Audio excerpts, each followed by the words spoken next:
నేను చెప్పే సువార్త ఏంటంటే, మనం సంఘములో ఉన్నాం గనక, పరిచయం చేస్తున్నాం గనక, చందా ఇచ్చాం గనక, నాకు మాత్రం గుర్తింపు ఉండాలి, ఘనత ఉండాలి, గౌరవం ఉండాలి, అవకాశాలు ఉండాలి. ఏమిటి దౌర్భాగ్యం అడుగుతున్నాను నేను? దేవుని మీద భక్తితో కాదా చేసేది, దేవుడి మీద ప్రేమతో కాదా చేసేది, కృతజ్ఞతగా కాదా చేసేది? దేవుడికి ఇచ్చి పొందే రేంజ్ అమ్మంది. దేవుడు ఇచ్చిన దాంట్లో దేవుడికి ఎత్తున్నావా? ముందే పెట్టుబడి పెట్టి, భూ పుట్టక ముందు దేవుడి చేతిలో 10 కోట్లు పెట్టి, తన్ను ముక్కు చెవి కొంత అన్ని సరిగ్గా పనిచేయాలి. ఆయన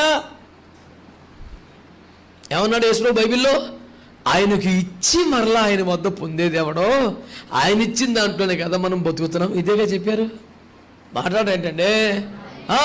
కొత్తగా బైబిల్లో లేని మాటలు చెప్తున్నాను నేను. అయ్యో, ఇదేం కొత్త రకం వ్యవహారం తయారైందండి.